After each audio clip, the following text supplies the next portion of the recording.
Pemeriksaan ginekologi.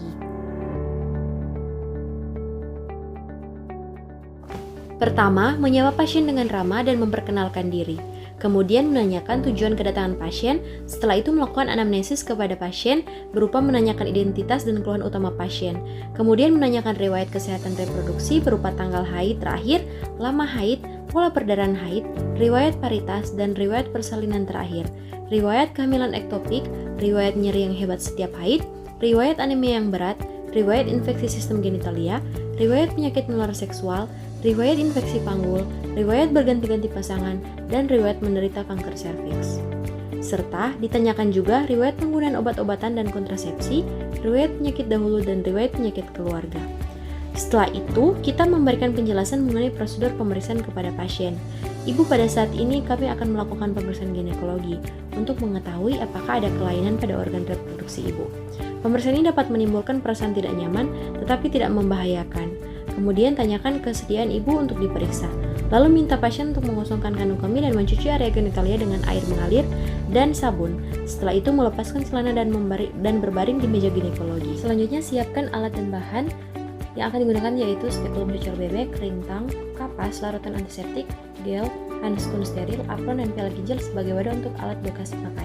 Selanjutnya pemeriksa mencuci tangan dengan air bersih mengalir dan sabun dengan 6 langkah cuci tangan menurut WHO.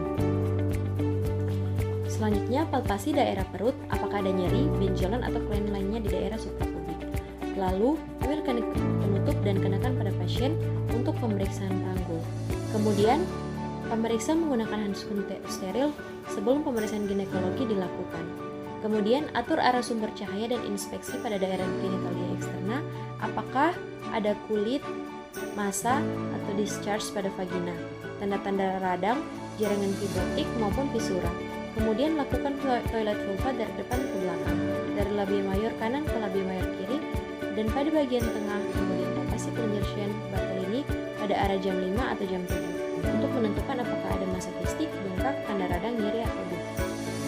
Kemudian lakukan pemeriksaan spekulum menggunakan spekulum cucur bebek yang panjang dan ukurannya sudah disesuaikan dengan panjang dengan vagina ibu. Gunakan gel untuk lubrikasi spekulum agar tidak nyeri. Kemudian minta ibu untuk mengambil nafas yang dalam pada saat akan memasukkan spekulum. Lalu masukkan spekulum dengan tangan kiri menekan pada polusi spekulum dan tangan kanan memasukkan spekulum dalam posisi miring dan tertutup. Setelah 2/3 spekulum masuk, putar 90 derajat dalam posisi horizontal. Setelah itu kancing spekulumnya. Setelah terpasang, inspeksi serviks, visualisasi apakah porsi terlihat atau tidak. Setelah porsi terlihat, evaluasi apakah ada massa yang mudah rapuh, bergonjol-gonjol, atau porsi licin. Lihat UUE, apakah terbuka atau tertutup. Apakah ada cairan atau keputihan di vagina.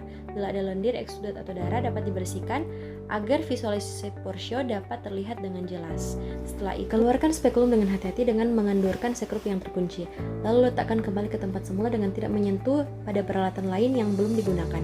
Kemudian lanjut pada pemeriksaan palpasi bimanual. Pisahkan kedua labia dengan ibu jari dan telunjuk tangan kiri dari sisi atas, kemudian masukkan dari telunjuk dengan jari tengah kanan ke dalam vagina, dalam posisi lurus. Ibu jari lurus ke atas dan dua jari lainnya dalam keadaan fleksi. Kemudian letakkan ujung jari tangan kiri di suprasimfisis untuk menentukan arah besar dan posisi serta konsistensi uterus. Lakukan pemeriksaan untuk menentukan konsistensi serviks, adnexa, dan parametrium kiri dan kanan. Pastikan tidak ada infeksi atau tumor. Pastikan gerakan serviks bebas. Setelah itu, keluarkan jari-jari yang berada di vagina, angkat tangan kiri dan perut ibu. Kemudian, lakukan toilet vulva. Dapat dilakukan pemeriksaan rektovaginal bila ada indikasi, seperti kesulitan menentukan besar uterus retroversi atau apakah adanya tumor pada kafum 12. Pemeriksaan sudah selesai, minta pasien memakai kembali pakaian. Rendam seluruh peralatan yang sudah dipakai dalam larutan klorin 0,5% selama 10 menit untuk dekontaminasi. Buang bahan-bahan yang sudah tidak dipakai lagi ke tempat yang sudah disediakan. Celupkan kedua tangan yang masih memakai handskun ke dalam larutan klorin, buka secara terbalik dan rendam dalam larutan klorin. Setelah itu cuci tangan dengan air bersih mengalir dan sabun dengan 6 langkah cuci tangan WHO. Setelah pemeriksaan selesai, beritahukan hasil pemeriksaan pada pasien dan jelaskan diagnosis atau kesimpulan hasil pemeriksaan. Bila perlu dilanjutkan dengan konseling khusus dan pelaksanaan lebih lanjut.